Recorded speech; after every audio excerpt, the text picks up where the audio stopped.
Session to order. We're going to open with the Pledge of Allegiance led by Commissioner Mobley. Will you please stand?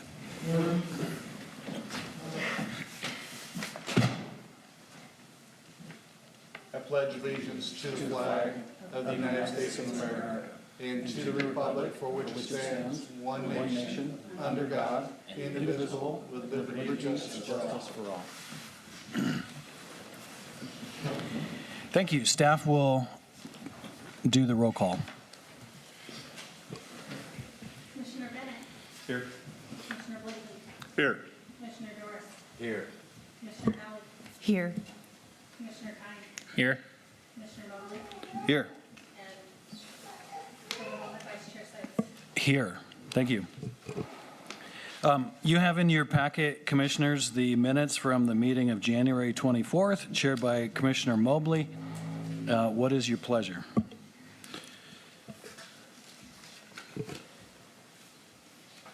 Make a motion to accept the minutes.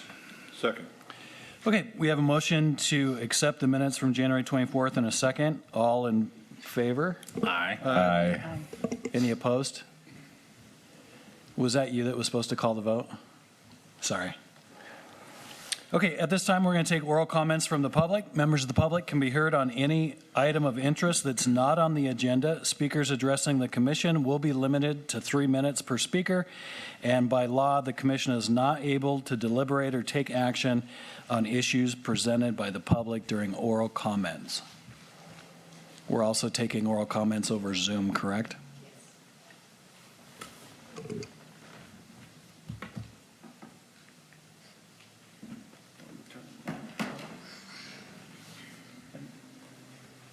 Phones? Yeah, just in case. A good reminder is if we need to turn our own phones off, we can. Good point.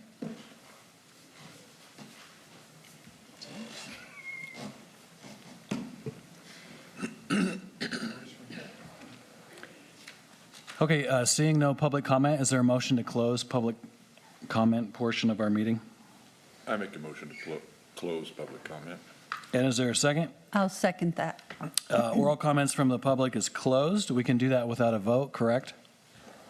Okay, now we go into the business portion, introduction of new commissioners that we are very happy to have part of our commission tonight.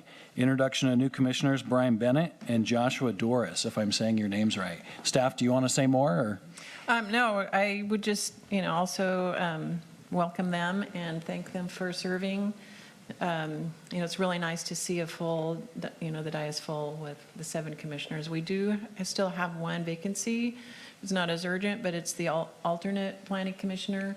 I did ask the city manager's office to run that notice, and I saw that they ran it recently. So if you know of anybody who would be interested, please, they can get the application from City Hall, or I believe it's also on the city website.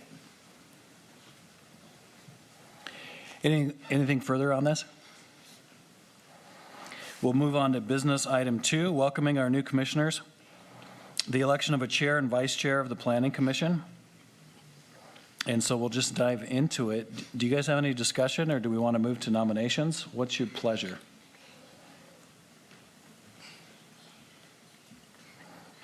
I have a question for my fellow commissioners. Who has served as either chair or vice chair in the past? I'm currently our vice chair. Chris Mobley has been chair. Anyone else?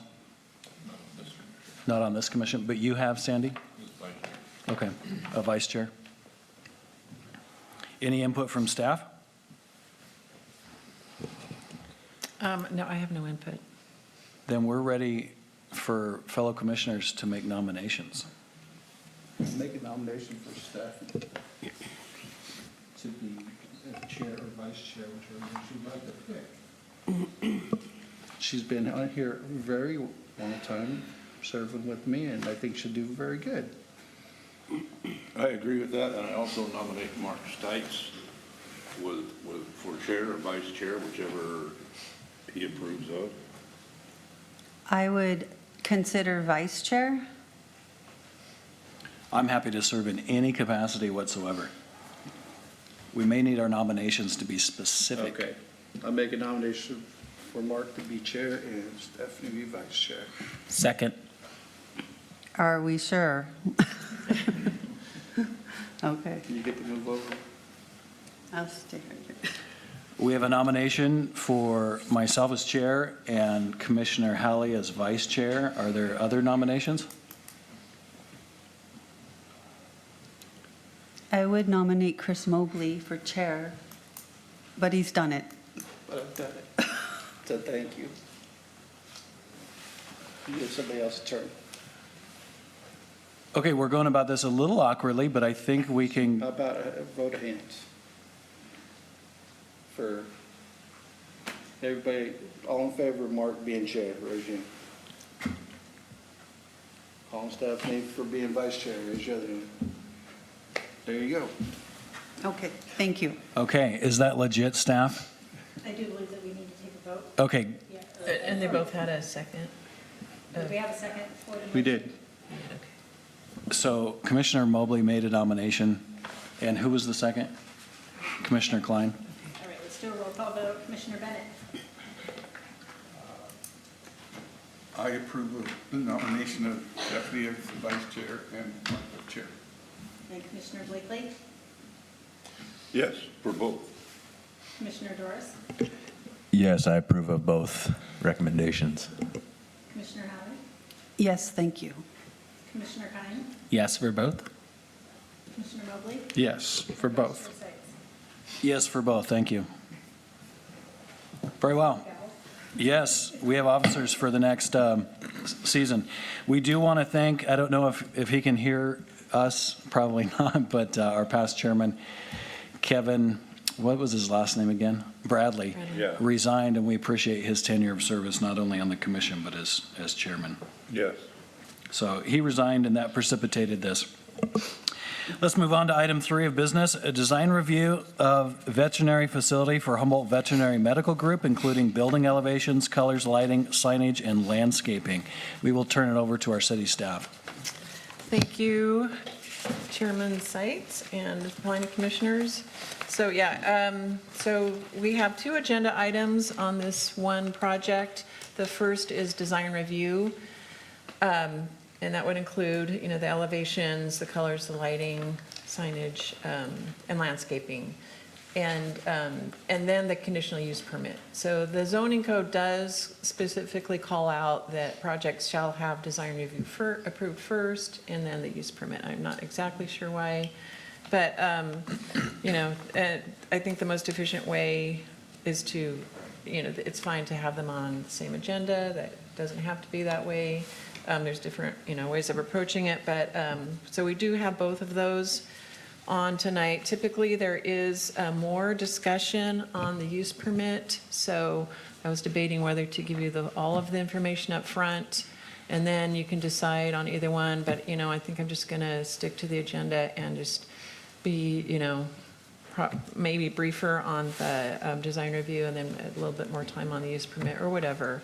And if you wanted to, you could even, when it's time to vote, you could defer that until you heard the whole thing. So, that's up to you. But I think, I think it's a fairly straightforward project. But let's just get into the design.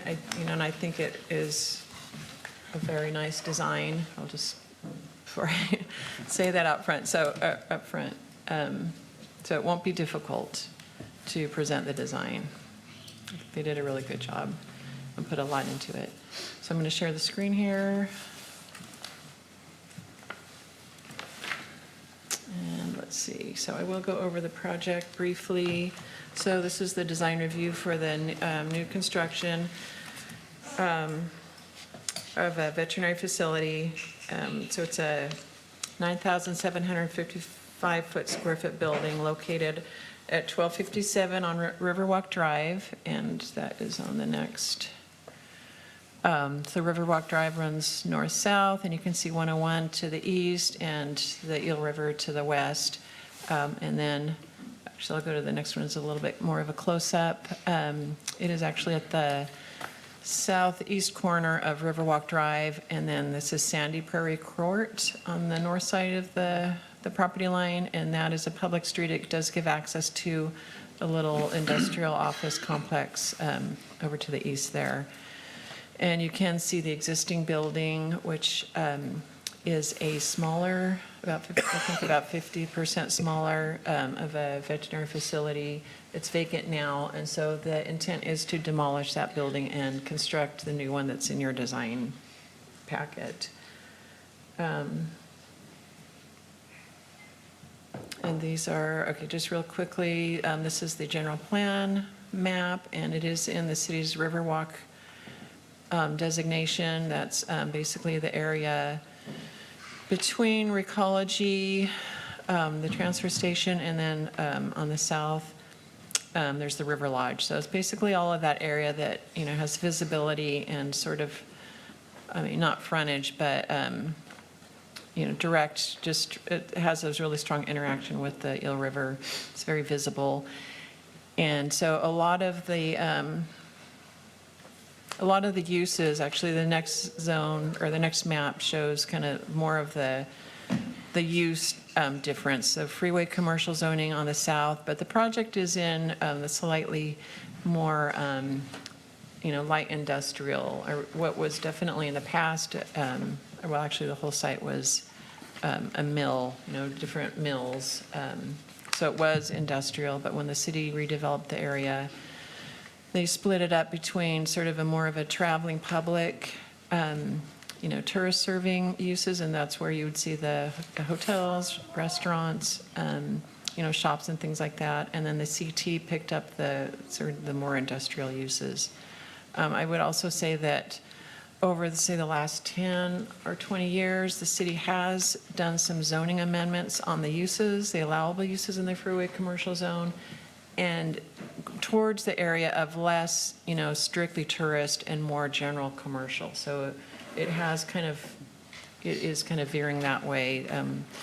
So they've added general retail, so kind of opening it up to not just focused, you know, for tourists, but any kind of retail, and also some opened up the auto-related uses a little bit. So that's kind of just the land use background.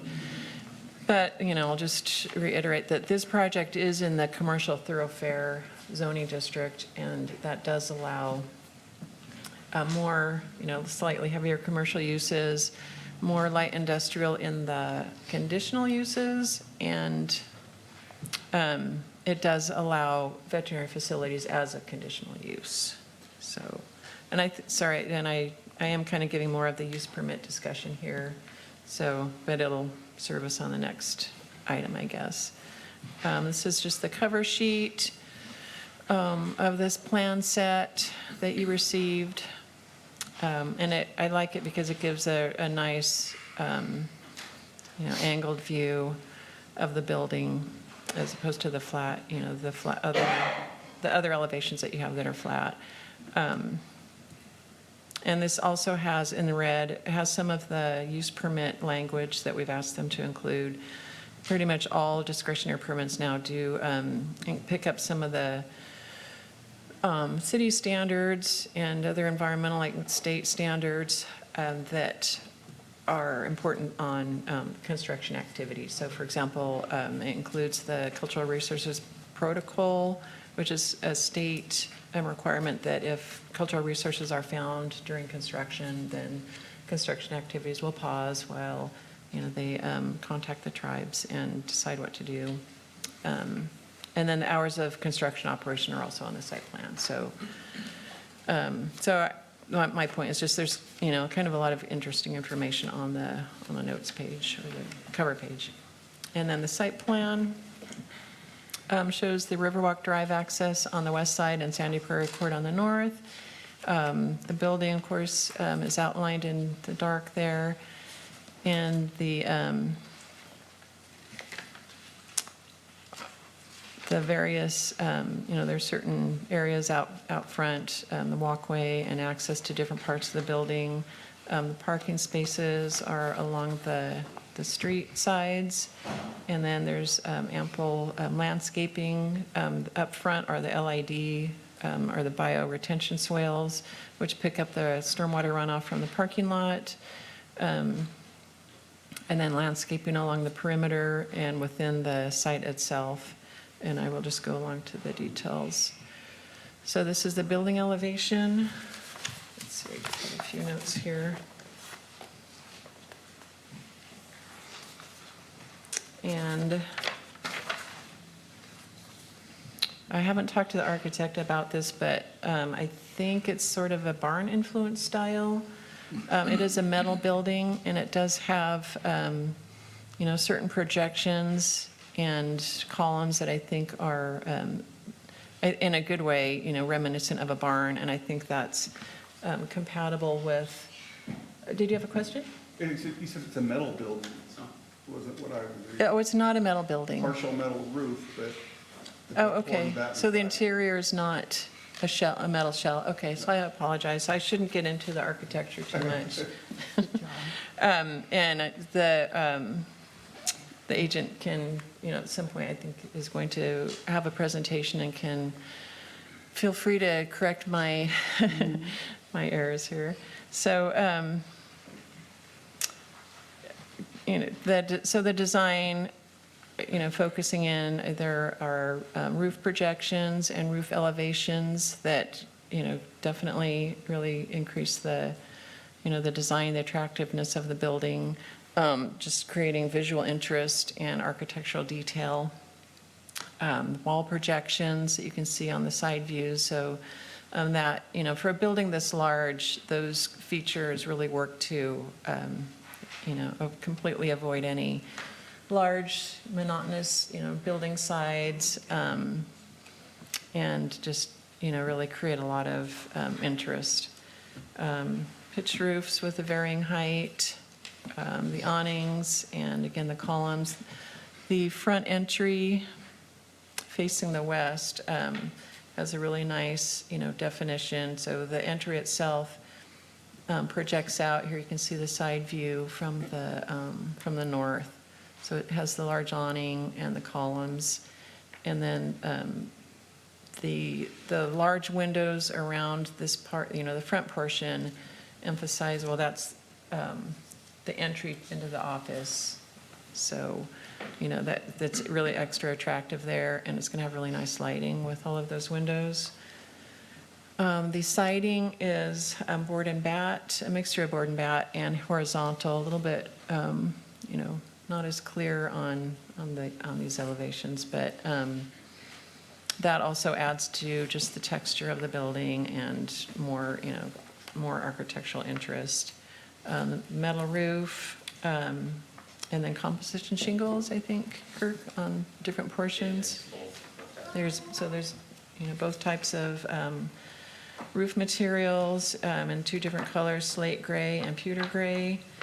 And the walls will be in I hate to say just blue, but but there are two different, I don't know if it's a blue-gray, but so the couple of colors you can kind of see will, add further interest to the building itself, and the windows on all of the sides are really nice. And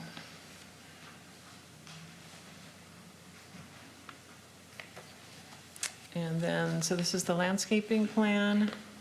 And you do have all of these, I know that, you're aware of this, but all of these have been provided to you in the larger scale. So hopefully you've been able to read the fine print.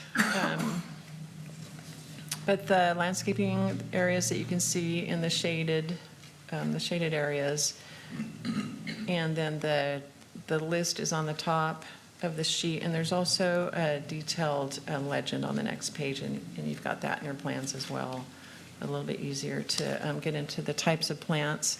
I'm not going to call them out, but I will just say that it is a really good mix of native plants and or drought tolerant and non-invasive plants. So, but plenty of native plants, and that's really nice to see, especially being located near the river. So, it's going to get at least some birds, if not other wildlife. And most of the, the newer developments that we're seeing over the last couple of years are easily going to, with just I mean, these Greenways is already on board, but, it seems like all of the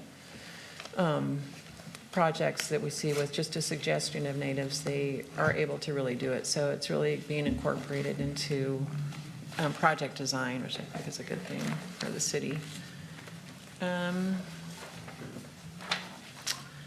Let's see, did I mention? So you can see here the LID features that I showed you on the other plan, and here you can see that they will be landscaped. And I think what most of that, what I saw is bulrush, so just a wet type of small grass that won't impede or impair the stormwater flows in those bioretention soils. And I think that's all I have for design review, and I can hand that back to you. I'm not sure if Kirk wants to speak now or during the use permit. Do you guys want to speak now? Yeah, that'd be great if you don't mind. Yeah, if you would, introduce yourself Sure. to the commission, and thank you for being here. Yeah, no problem. Do I need the microphone? To get it? Yeah, you would. So it should be on. Yeah, they want it for their recording Okay. online and television. Cool. Well, thank you for having me. I'm Kirk Cahoon from Greenway Partners. We've brought a few big projects through the commission in the past, the McLean Community Center campus, the Gene Lucas Community Center, and the PACE, HSRC PACE clinic that is also at the Gene Lucas site. So we're happy to be here on representing Humboldt Veterinary Medical Group, and our client and friend, Chris Flores. Dr. Chris Flores is one of the owners. He and his wife, Jen, are the primary owners of that practice. I want to just give reference to the fact this is site number 7. So we've been in escrow a couple times in Fortuna looking for a place to land this, and it's literally been a 7-year odyssey, a 7-site odyssey, I should say. So we started working together in 2018, and this has really taken a long time to get to this point. So we're really pleased that we're here, and we are ready to share the project with you and answer any questions you have. We're financed, and we're basically ready to break ground in the next 30 to 45 days. So this is a go project as soon as we dot all the i's and cross all the t's here. So I think you need to switch me to the, Yes, can you stop sharing? Was it? Oh, yeah. Stop share. interrupt me please at any time if I'm going out of line or confusing you further. So I just put a small presentation together. I know you have a lot of this in your packet. We did some updated renderings so you can see the colors in the site in a little bit of better perspective.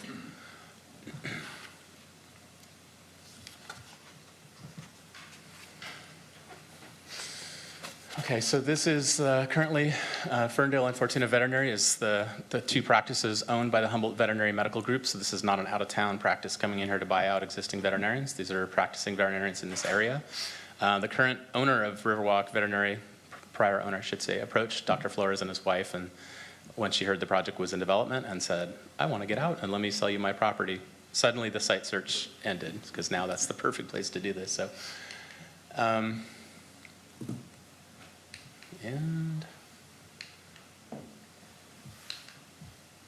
little help here. There we go. So hopefully you can see, so we've added a different perspective rendering to this facility so you can see the entire site. This is the northwest corner view, essentially from Little Drone or helicopter above Sandy Prairie Court. So kind of key characteristics. So one of the major things that we want to point out here is this is intended to be a barn by agricultural theme.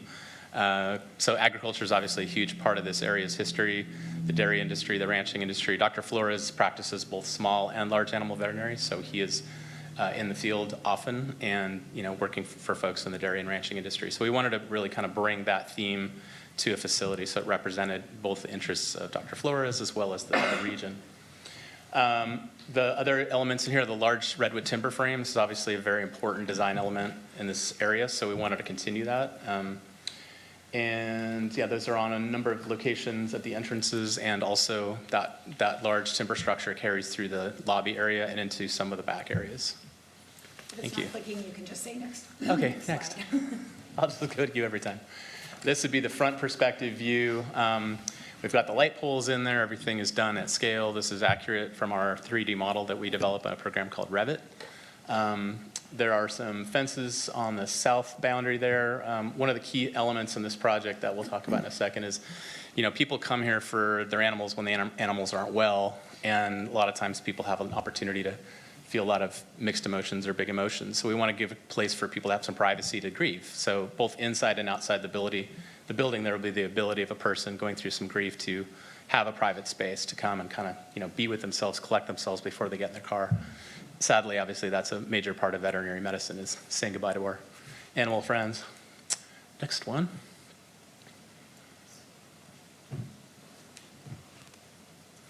So some key characteristics, there we go, the first one.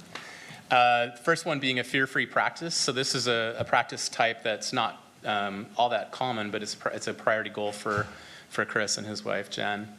This would be a place for animals not to experience a lot of trauma. Coming into a mixed animal environment, you got a cat and dog, obviously they don't mix all the time, so we want a place for them to immediately enter into separate spaces. Animals need also a place to relieve themselves. That's not where they sleep, so that's another issue that we've had to address. How do we make that possible? Barking obviously creates stress and anxiety for not just dogs, but for people, so we want to minimize that. So there's been a significant investment in making noise abatement within the facility and noise leaving from the facility going out to a very minimum. So significant, like couple of $100,000 extra dollars have been spent to make that happen. Again, a major goal of this is a place of healing and wellness for animal patients, a great place to work, a great neighbor, and then a building that really kind of anchors this site and creates, I think, quite a lot of beauty in the site, not just because of the design of the building, but the site itself. Energy efficiency and sustainable design were, key goals of the project as well. The last bullet, I think, is quite important. Liz touched on that, but we really focus on native plants as much as we can. Being close to the river, you have a ton of habitat created on this project site, so you're going to get a lot of birds and a lot of insects that are going to, I think, really benefit from the site not being hardscape with grass. Next slide. So again, lush native landscaping, as I mentioned, places for staff and client to kind of collect themselves. Being in the veterinary industry, it's an incredibly stressful line of work. It's a really high rate of suicide, actually, for doctors and folks that work in veterinary. So we want people to get a chance to collect themselves and step outside away from the stress. Ease of access for clients and staff. One of the major findings of the pandemic was that meeting people at the front and having folks not come all the way inside, but bringing the dogs inside, keeping folks out in their car, actually kept the practice going quite well and made it a lot of efficient. So we've tried to really figure out how can we do that, continue that, going into the next phase of this project. Other elements here, really important to have view sheds out. So if you're working and you're stressed, you can look out and see greenery. Having privacy with green space important. 4-season color, so we have plants here that will, as they lose their leaves, they still have a lot of red bark, things like that to look at. Obviously, dogs are going to eat a lot of things they come in contact with, and a lot of plants are toxic to dogs, so we had to consider those elements. And then low maintenance. So this is not a big riding mower driving around 2 times a week, mowing a bunch of grass. This is a very low maintenance site. Also, I think a really nice amenity. And then we'll get into some of the elements. I put together a plant palette for you. I believe that's the next slide. So these are your native grasses. One of those is not native actually, but the rest of them are. Those are going to be some really high profile elements along walkways and along and under windows. Next slide.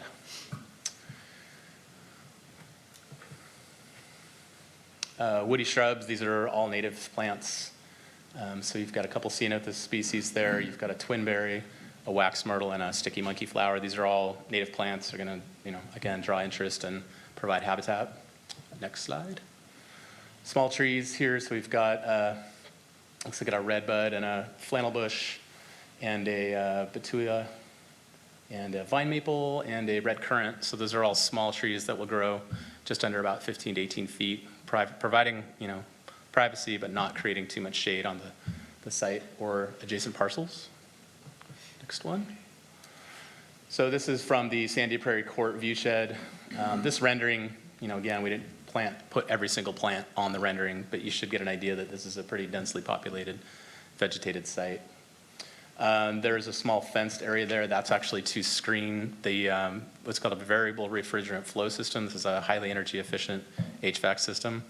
And we wanted to avoid people walking up and seeing 2 giant white air conditioning compressors, which is essentially what they look like. So that's the only thing that you'll see there. Multiple gables. The clerestory windows at the top will bring light into the center core of the building. Again, a lot of extra effort was made to make this really stand out as a design. Next one. This would be from the east view, and you can see the fence running along the corner in the middle, and then running along the south boundary. And next one. This would be your pull-up view. Colors are more accurately represented in your printed packet. These are rendered colors, they're a little off, but the printed packet is going to be what you should reference. These are pretty close. So again, a lot of timber frame, redwood materials, black light posts in the exterior walk areas and along the building. Next one. And again, back to that aerial view that we started with. So that is right from the horse's mouth. That's what we designed, and I have hopefully some answers to any questions you have. Okay, we'll proceed to questions for the presenter as well as staff regarding this project.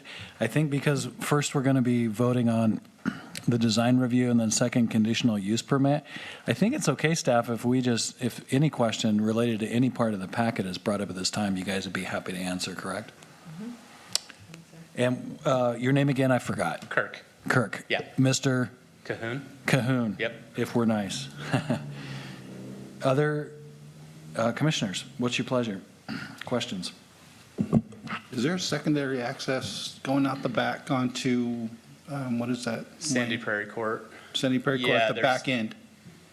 There's two cut driveways into Sandy Prairie, but the back is a separate property owner. Okay, yeah, okay. I have a couple questions. In the letter that Dr. Flores wrote, that was part of this packet, you were talking about enclosures outside for dogs. I couldn't make out myself when I was reading through the packet where those actually are going to be, or a distinguishing. I couldn't discern it from landscape versus the building. So those have been removed. That would require additional action by the Planning Commission. I'll let Liz speak to the specifics on that. There's a potential conflict with the zoning code and the land use ordinance, so I just want to probably kick that to you to suggest your answer on that. If, it'll be a few minutes. Do you want to go through questions, and then we can go back? There are a few more slides that I was going to go over. About the variance? Yeah. Okay. Yeah, but we'll follow your lead I on mean, we that. can do that now, or if you want to finish answering questions now and then go back to that. Well, you'll give us more info, so Okay. it might have less questions later. Okay, then I'll go ahead. I have a few more slides, and then, yeah, and then you can come back up, Kirk. Yep. after.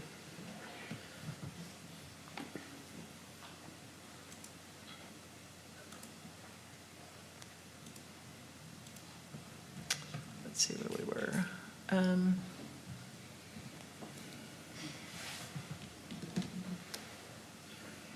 Okay, so that's a landscaping, and there is also in your plan packet a sign. So this would be a timber frame, 4x6 timber frame, painted or stained, and then this would be, it's proposed on your, you can see it on your site plan in the front entry along Riverwalk Drive. But it, Picture to scale? yes.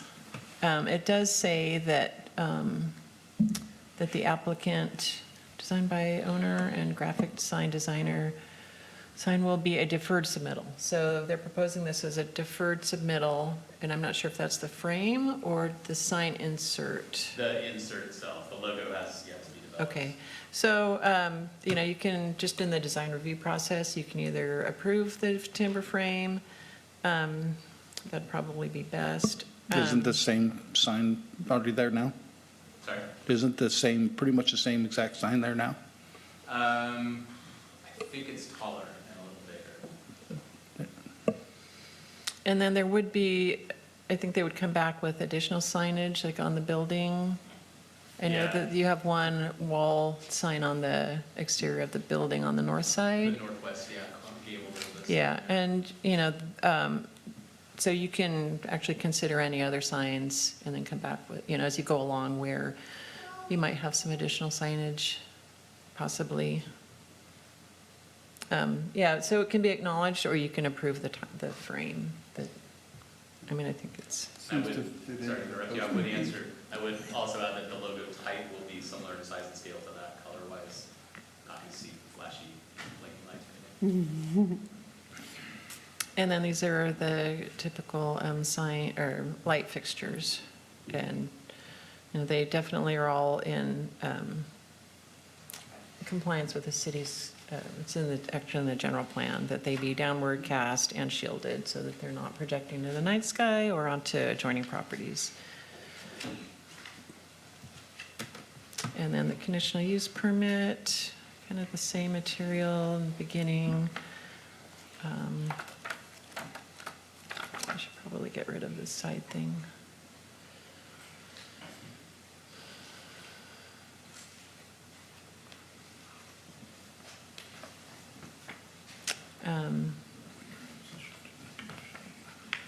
So for the conditional use permit, the municipal code does include a list of findings that are considered on any conditional use permit. And there are a set of, I think there are 3. They are written up in your packet. They're attached to the resolution, so it's typically where you would find them. They do get adopted with the resolution. That's why they're behind the resolution. And really, they're kind of questions that they ask are, is it consistent with the zoning code? Is it consistent with the general plan? Does it create any health and safety issues? Is it compatible with the neighborhood? So I typically don't go into great detail, at the hearing unless you have questions or unless something warrants discussion. So I think, in this case, the building itself, as you've seen, it's a really outstanding, contribution to that neighborhood, whether it's in the CT zone or in the Riverwalk. It's just going to be a really nice enhancement. And as far as the use itself, it is, the previous use was a veterinary facility. We didn't have I'm not aware of any problems that were associated with that. I think it functioned really well, just observing it. And, as far as impacts to the neighborhood, I think,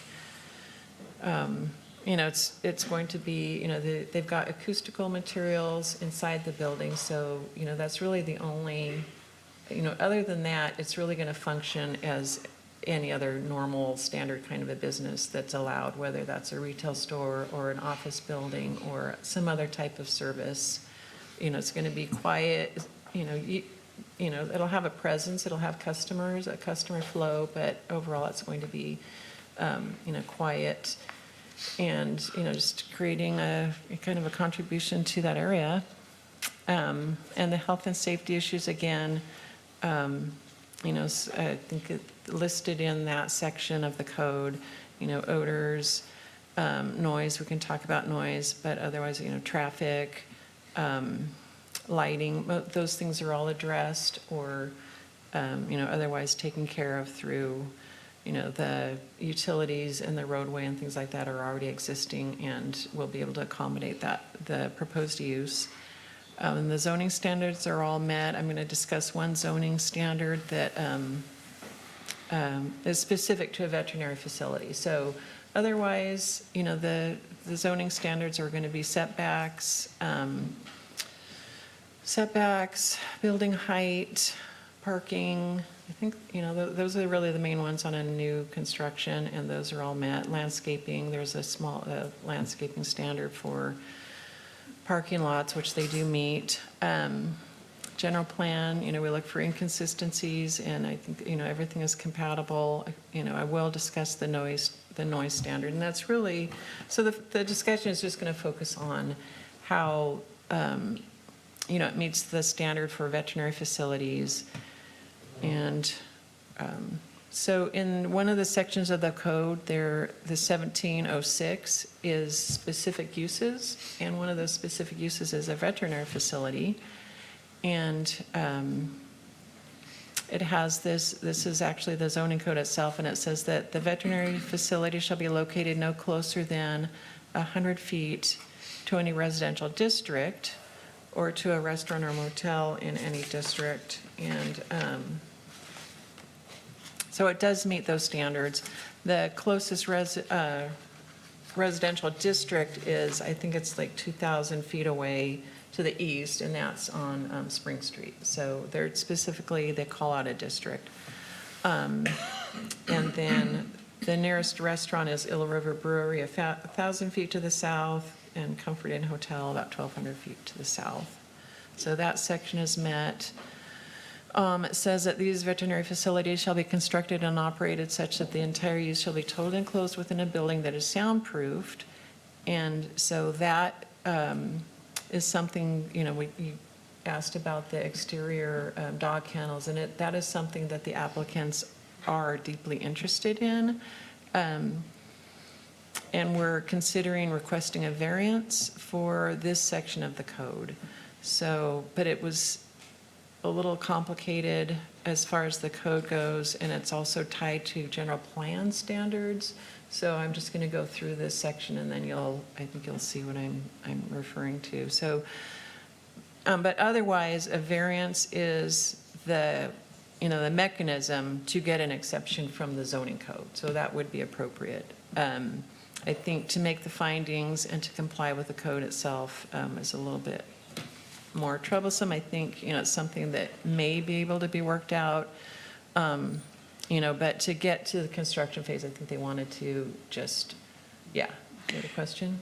Well, yeah, you're going to talk more, which is terrific about this, but is it being asked tonight, or is this a future ask? It would be a future ask. Okay. Yeah, so there's been the letter that they submitted, and it was on the plans, it was removed from the plans, and it would require a application and a fee and all of that. So formally, it's not being asked tonight, but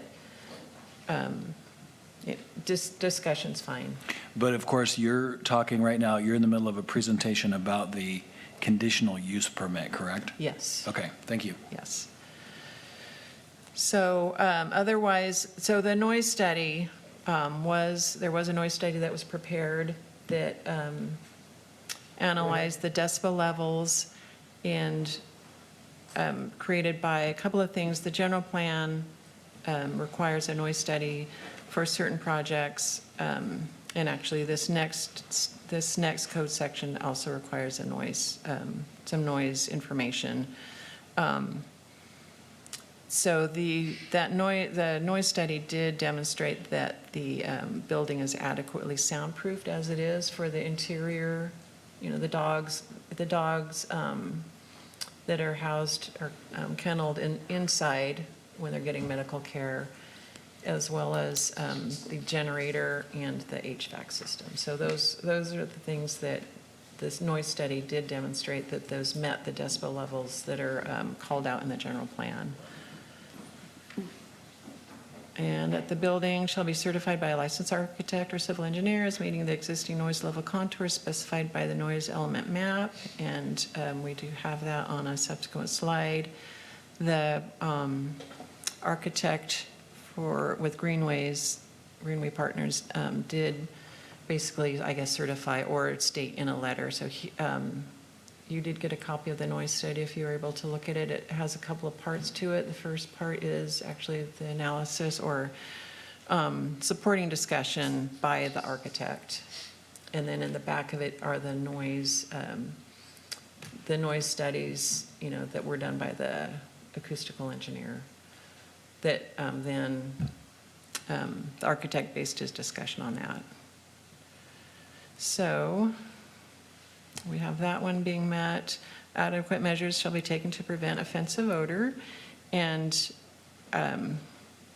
they will have regular daily trash collection that'll be bagged.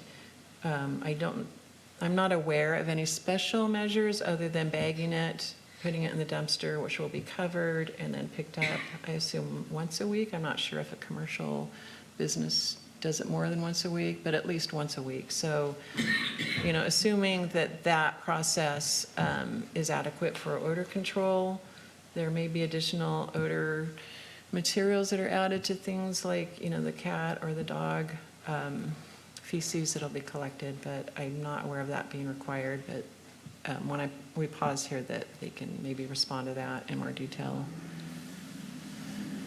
And that these facilities may board and care for small animals, including goats and sheep. Small animals shall not, for the purpose of this section, include other livestock.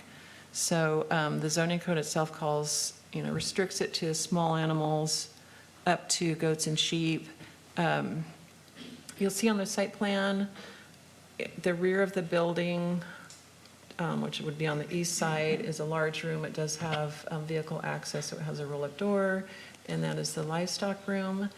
And that is just for, so they won't be receiving or treating livestock animal there. It's to, for the mobile services. So the truck, loading and unloading and washing of materials and equipment will take place there. But any large animal activities will be done on a mobile basis, so they'll go to the site. So, I just wanted to demonstrate that, there's this very specific code section referring to veterinary facilities, and going through each of the items, those, I believe, have been met.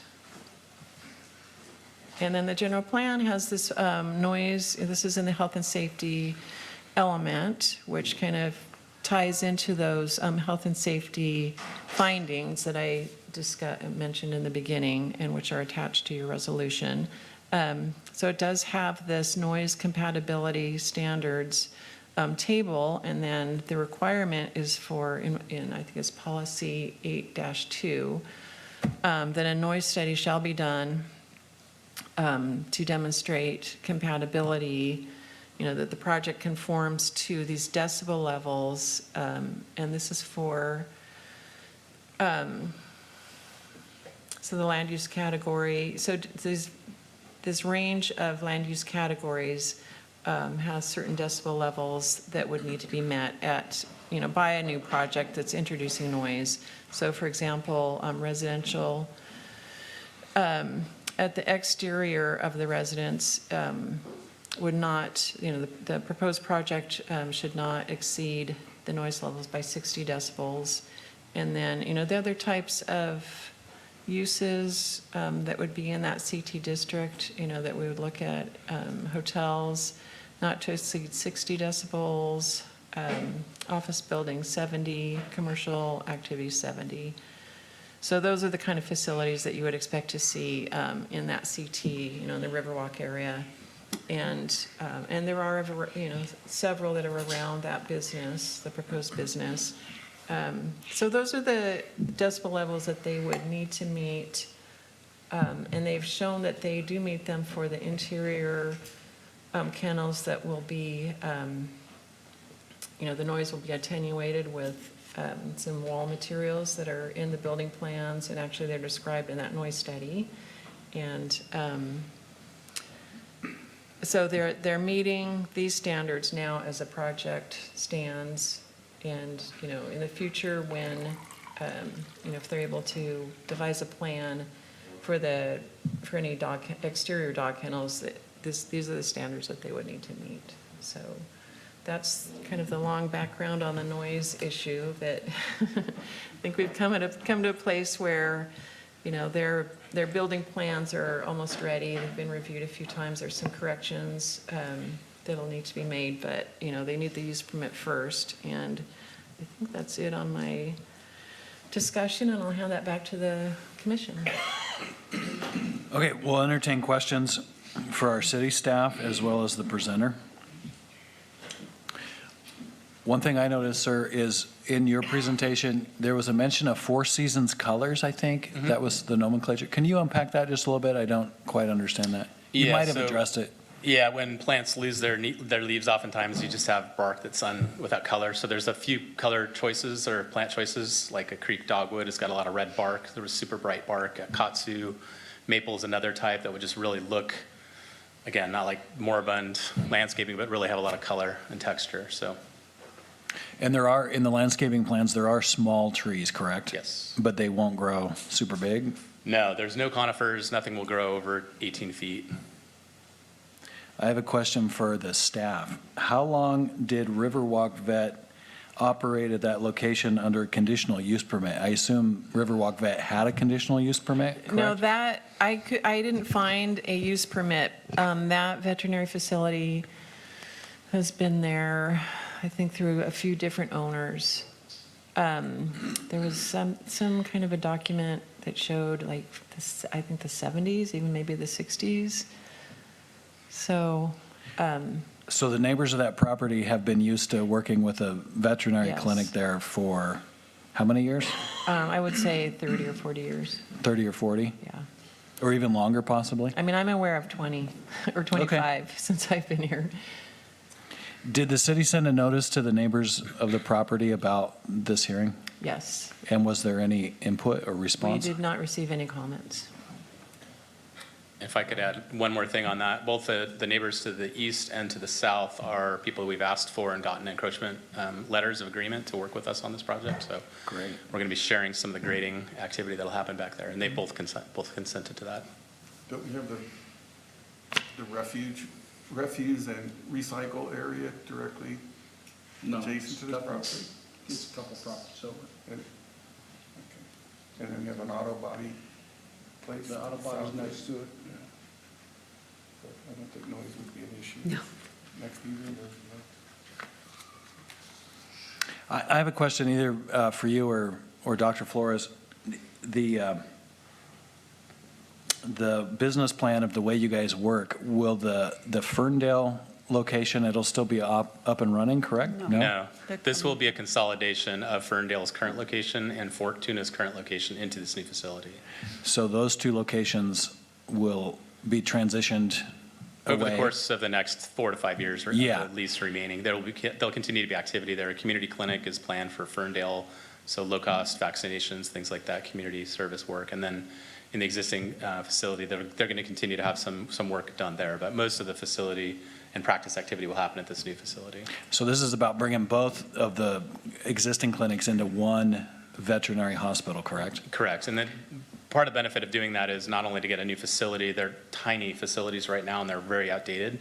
So there's a lot of duplication in efforts with ordering. Pharmacy is a duplicated effort, 2 x-ray machines, multiple technicians at different sites. So this really streamlines and makes the business even more robust and better. So it really has a lot of benefits. What will happen to the Fortuna facility? For the next 4 to 5 years of the remaining lease, it's going to continue as a practice. There'll be some of that practice activity will be pushed there. And then eventually the lease will terminate, and then the owners of the property will decide what to do at that point. This new facility has a 24-hour emergency vet services? That's a component that they're developing now. There's a couple of emergency veterinarians that are going to be working in this new facility, so it'd probably be more like 2 shifts on a weekend rather than a 24/7 practice. Do you currently have a 24-hour emergency service in the Fortuna? Yeah. Chris, come on. We don't. So first of all, we employ, there are about 40 people that work in our practice, and we're working out of a combined just over 5,000 square feet, which is a crazy, kind of thing. And so the whole goal is to bring this new modern facility and a lot of upside to it. But one of the things also is to recruit medical professionals here also. And one of the things in the plans are, things that we had kind of thought about, in the distant future would be 24/7, kind of emergency care. And in the design, it actually accommodates for that. It's like, thinking about limited access and movement of people and patients after hours as well. And there is like a locker room, a sleeping quarters, all those types of things. And so much like the human side of things here, we're having to be really proactive and thinking outside of the box with regards to recruitment of technicians, of doctors, and hopefully one day specialists as well. We've had a traveling surgeon, a traveling orthopedist over the last few years, and part of this design, or part of this whole discovery process and at the inception was to do an evaluation and seeing how many patients are sent out of the area, weekly, monthly, annually, and it's a substantial amount, and it equates to travel time, stress, higher costs, all those types of things. And in order for us to compete with just the way the profession is as a whole, and also trying to get people here to the North Coast, those are all the things that we kept in the forefront with regards to design and being as thoughtful as this whole thing has been. And the other comment I've had, or that I wanted to share, is that with the current Riverwalk site, or the more recent Riverwalk site out there, there were existing outdoor dog kennels, there were horses, there are tons of cats out there too. And so what we propose is that the majority of the work is done inside, and it's not a boarding facility. It's a modern, beautiful hospital that brings with it all of the, infrastructure to provide the most modern of care to animals. And so and I'm kind of jumping forward here, but what we propose to do is outside, it's going to be, and one of the central tenets of veterinary medicine is biosecurity. So going back to talking about, picking up waste and all those types of things, we can't have that out there. That's just not, it's not safe, it's not savory, it's not any of that stuff. And so, what we're proposing, if we do have an outside kennel area, it's not for boarding after hours, it's for medical, kind of movement for the animals, it's for elimination, it's for, those types of things that would really, help facilitate their stay in the hospital and recovery of whatever, medical process they're going through. So anyway, as a long-winded question, or a long-winded answer to your question, the whole idea is to eventually have 24-hour care. Right now, one of us is on call. We have a doctor that's on call. We have a doctor that works over the weekends. But it's a little bit of an amended, kind of a, when something comes in that needs, IV fluids or surgery or any of those types of things, we tell the clients that, we don't have somebody here 24 hours. We set up a little camera in front of them. We monitor them and wake up every hour at home, to try to do that thing. But the whole goal is to bring an ICU and an emergency kind of care center that there will be nursing staff and, all those types of things. So that's kind of in the works for this whole thing. Do you know where the closest 24-hour emergency veterinary facility is? Yeah, it's in Santa Rosa or Southern Oregon. So you're going 4 to 5 hours north or south. I suppose there's Redding also, but it's all, pretty much. The reason I asked a couple of years ago, I had an issue with my dog. And, we ended up going up to Arcata. Mm-hmm. There was a facility there. I guess they call in a vet, and we met them there in the middle of the night. I was just hoping that your facility would mean we wouldn't have to drive an hour if we had an emergency with one of our pets. I understand what you're saying. Yeah. I wish you luck on that, bringing in new talent and being able to service 24 hours a day. So you'll be able to do things with this facility that you're currently just can't do with your 2 facilities, correct? Yeah, correct. We have, it's the surgery. So we're going to have 2 surgery suites. We're going to have a dental suite that is across the building from the other. That's a real limiting factor in our surgery schedules. Anytime you do a dental on a dog or a cat, you aerosolize all these bacteria that are in the mouth, and you cannot safely do soft tissue orthopedic surgeries on the day of. And so that'll open up our whole, surgery side of things. There's a special operations room, which we've thought about, thinking outside of the box for more holistic types of medicines or rehabilitation or, those types of things. Or thinking about adding in like advanced imaging unit or an area where a specialist can perform advanced ultrasounds or acupuncture or any of those types of things. And the treatment area it just all brings, to the forefront the things that we can do with animals that we, COVID happening when it did, it was kind of a godsend because it made us reevaluate, how animals and people should kind of go through a building or a structure. And that goes from the parking lot all the way to the back. And so all of those efficiency gains will allow us to better perform medicine, to see more animals, to help more, throughout the course of a working day, and all the efficiency gains also. So it's kind of twofold. It's all the efficiency gains and then all of the infrastructure in place to be able to do all those other types of things long term. And then the surgery suite. And that's one of the things. Here in Humboldt, there are a lot of redeeming qualities to Humboldt County with regards to hiring and recruiting professionals here. Like my wife and I, and my wife Jennifer, we own the practice together, and she is the lead on a lot of things, including recruitment. Right now, currently, we have like 3 or 4 irons in the fire for things that will not matriculate for the next 3 or 4 years. You know what I mean? So we're young enough and dumb enough to think that that is, that we can do this, you know, and we're very motivated to do so. And so I think in a certain respect, there are certain areas in this hospital that we can grow into as well. And so I don't want to kind of box us into being, you know, box us into practicing one way where, you know, since I've been out of school, you know, 13 years or so, practice has changed, you know, the medicines have changed, the procedures have changed, the way that we think about fear-free handling of animals has changed. And so we should have a facility that is able to adapt and change with us and with the profession as well. I like that. That's good. Is it accurate to say that right now, because you guys are either the only or the primary provider of veterinary medicine in Fortuna and Ferndale, correct?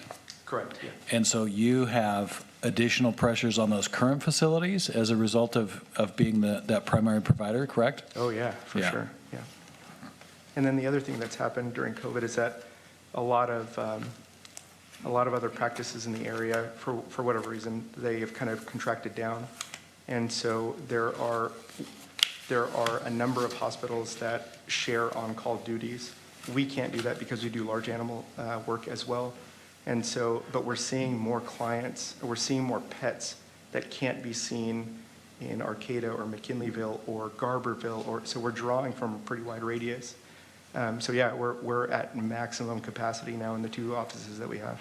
And all your large animal work, though, is where your docs go out to the farm? Yeah, we have a fully ambulatory truck, you know, with a mobile hospital in essence. So how will the business be marketed here? Will it on the sign, will it say Humboldt Veterinary Medical Group, or will it say Ferndale and Fortuna Veterinary, or a new name? I think it's going to just be, I think it's going to be Humboldt Veterinary. We talked about that, and I think that'll be kind of where it ends up. So that's why the signage isn't, you know, completely 100% yet, but it'll be similar to that. If you need to get back to design review, you've been taking a long time on a whole lot of other stuff, and I love that we're getting all this information, and this sounds like a one project. We're kind of spinning out of control about what we're supposed to be here about. Other questions from the commissioners for staff or the presenters? Anybody from, I just see an extra hat out there, so. Yeah, we'll go ahead and open it up for public comment via Zoom or in person.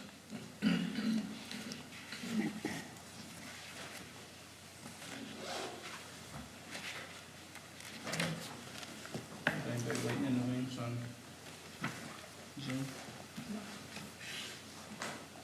Motion to close public comment. Okay, we have a motion to close public comment. Is there a second? Second.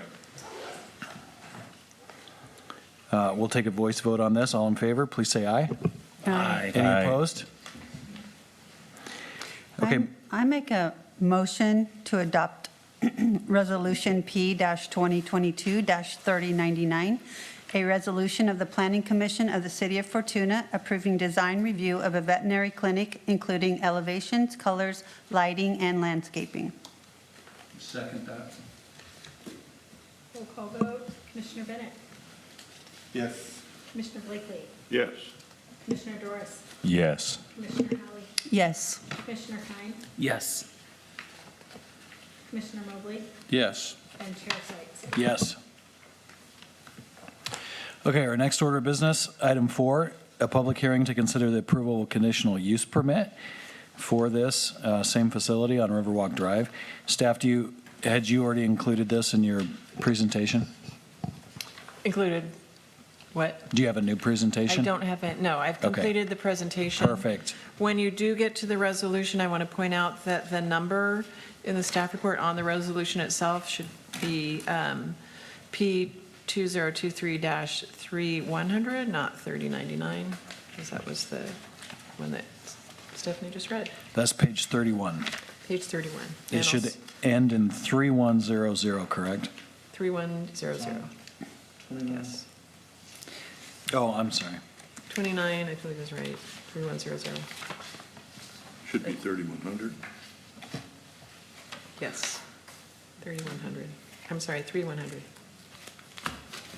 3,100. Question for staff and the presenters on this. I got a question for staff on it. The, being where they are and knowing that what may come in the area as far as, we're looking at freeway commercial with, will that change later on their use permit?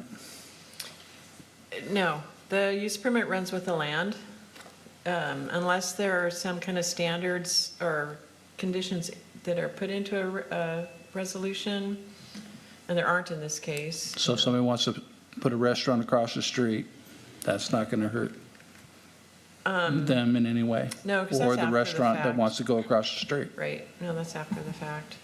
I mean, we can't condition that property to not have a restaurant. I, just because, we brought it up and it's right there on that edge, so I'll make sure everybody's on the same page. Further questions? Seeing none, we'll open it up for public comment, either via Zoom or in person.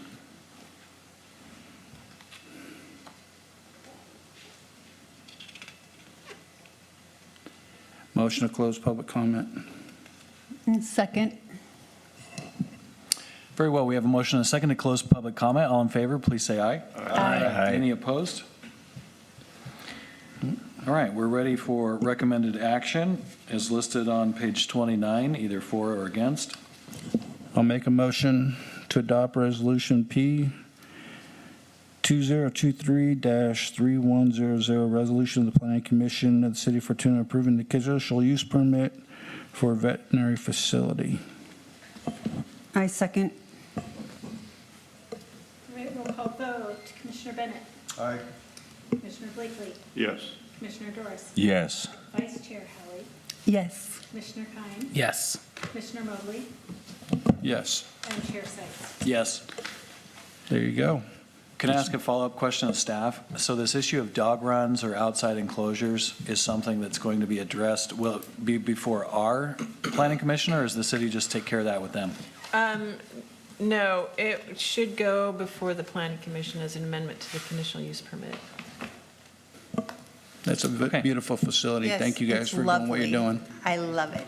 It's, We're excited to have you Yeah. down there. I'm glad we're advancing on our animal families. Yeah.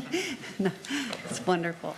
Okay, we have item 5 of this evening's agenda, Planning Commission staff communication. Do you have any communication for us? I would just confirm that we intend to have a planning commission meeting on the 28th. We don't have any actual projects, but we have a city-initiated report that we need to present to the planning commission, and that is the annual housing report that we submit to HCD, the Department of Housing and Community Development, and also at the same time, a general plan status report, like it's an annual report where we review the general plan and look for conformance. Are we implementing it in the way it's intended, kind of thing. So those two would come to the commission, and also, since we had an election, I like to look in the bylaws and just make sure we're following the right process as a reminder or refresher. And if you want, because we have the time on the agenda, if you want, we could bring the bylaws. It's something that, it's been a number of years since they've been reviewed. We have new commissioners, like almost 50% new. So it might be a good way to kind of review them, and, you can go, if you wanted to, go review them, and, if you see things that you like or don't like or want to add or change, or just get familiar with them. Or, or if you prefer, we could do that as we were meeting on a workshop or manner. I think that's a great idea. Any input from others? No, I think it's a great idea also. Okay, and I think we'll have time. The other two items shouldn't take an hour. Okay, then we'll do that. That's all I have. Any questions? Give to Katie. Motion to close. Okay, we have a motion to close. Is there a second? Second. All in favor? Meeting adjourned.